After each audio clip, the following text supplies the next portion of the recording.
Hello YouTube and welcome to episode 19 of Storyteller Plays Hollow Knight. This episode is a little different because I made the decision to record a solid 2 hours of me just doing things without commentary, the intention being to write a script like I'm reading from now, record the commentary and post, and then edit the video around the script. I've attempted this a few times in the past, but the amount of work involved outweighs any potential reward. Uniquely for my channel is that I actually did it this time, assuming anyway you are watching this now. The first thing I did was break into Bretta's home. She leaves her door open and unlocked, so it really wasn't hard to do. And then I read her diary, because Ghost has no sense of boundaries. This entry, titled The White Savior in Darkness, reads, "Troubled dreams beset this maiden, her savior gone, consumed below, now her only companion the cold wind moaning at her door. Her heart flooded with sudden fear, then still a sudden calm. Why? A presence. A figure close behind. She doesn't dare look, doesn't dare move, fearful the slightest action would break the spell. She knew the presence at her bed, she knew the calm only they could bring. Her white savior, now protector, standing tall beside, powerful, perfect. Being more than a little weirded out, I then went to go shopping. I picked up the mask and vessel fragments Sly carries after you find his key in the Crystal Peaks, as well as the elegant key that becomes available at the same time. I also visited Iselda and Cornifer's map shop and bought the remaining map markers that I will never use, but every little bit goes towards my completion percentage, and it's not as though I'm collecting Geo legitimately anyway. My shopping done, I could have gone straight for the City of Tears, but a quick glance at the map revealed there was a Scarlet Fire off to the left in the tutorial area. The Scarlet Fires learn new tricks every time you evolve Grimy Pickens, but these guys were not much harder to defeat than the first three. For the sake of completion, I will show me defeating the other two as well, though I will probably not have much to comment on. Finally on track, I took the Stagway over to the City of Tears to put the elegant key I bought from Sly to use. Getting to the ornate door wasn't a challenge, using the shortcut I found a bit ago while looking for Cornifer. Despite having done this the day prior at the time of recording on the Switch, I totally forgot there was a boss fight past the elegant door. Being unprepared both mentally and with non-combat charms, I died to carelessness first time around and was given a harsh reminder as to why it is best to just sit on every bench you see. My second attempt went quite a bit better despite the fact I did not actually change my charms. I then went to collect my prize, the Shade Soul upgrade to Vengeful Spirit. Acquiring it involves a jump scare that gave me quite the start on the Switch, and made me wish I'd done it first time on my channel. The next several minutes I got lost in the Royal Waterways for a bit, looking for a way into the Fog Canyon. Being me, I went the wrong way despite having done all this before. Since I went the wrong way anyway, I decided to say what's up to our boy Cornifer and buy a map, which helped immensely in my quest. Still got lost though, which led me to meeting an NPC named Eternal. I'm still not entirely sure how to pronounce that name, I'm just going to go with Emilicia, who I somehow never met on the Switch. She didn't say anything too interesting, however, and looking into it, she is apparently a character made by a Kickstarter backer, so I guess she couldn't share too much lore. I was able to open a shortcut using her house while she muttered about outliving me. My quest back underway, I managed to get to where I actually wanted to be, only to walk into an ambush of sorts. The second time I managed to forget something like this, but I did not die this time despite it getting close.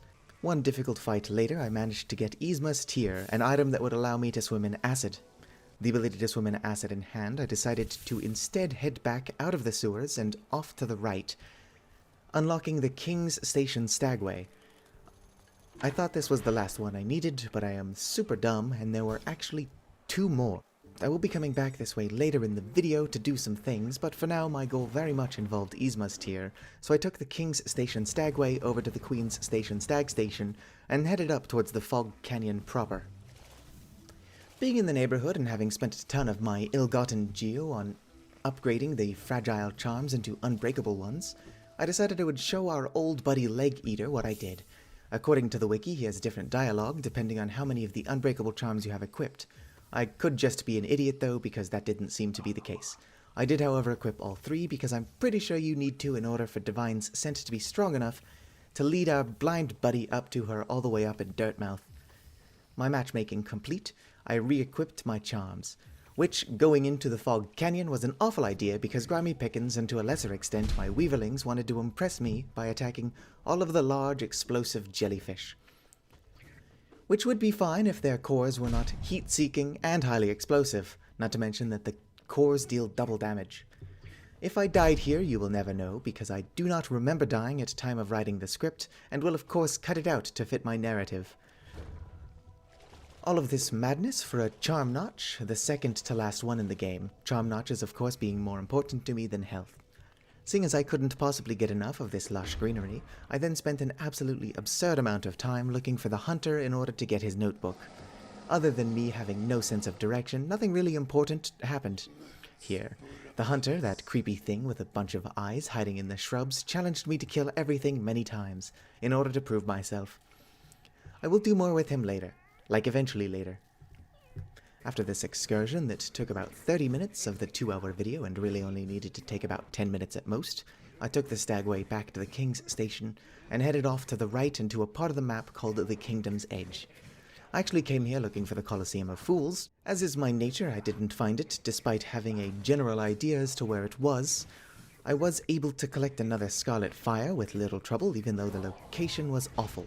Wandering around blind, I bought a map from our boy Corny, and even found a nail art teacher who charged me like some kind of jerk. Money, of course, isn't an issue because I am a dirty cheater, but if I had found him on the Switch first, I would have been deeply annoyed. Would have forgotten quickly though, as I had here, since I was extremely lost, and the primal aspids in combination with these jumping beetles made me want to turn on invincibility, which at the time I was trying to limit my usage of. After being lost for long enough, I eventually found the Graven Ash that Hornet told me about back in the City of Tears. Thankfully, I am a master of this game, and having bested Hornet in only 2 tries the first time, I was able to beat her this time, first time around, absolutely no difficulty. Having proven myself to my half-sister, I was allowed to collect the King's Brand. I was immediately buried in a cave-in, however, and my adventure would have ended there if Hornet didn't come to my rescue. She did look really done with my shit, though.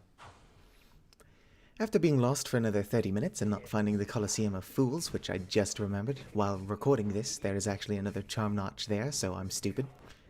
Anyway, I figured my time would be better spent just running around tying up loose ends.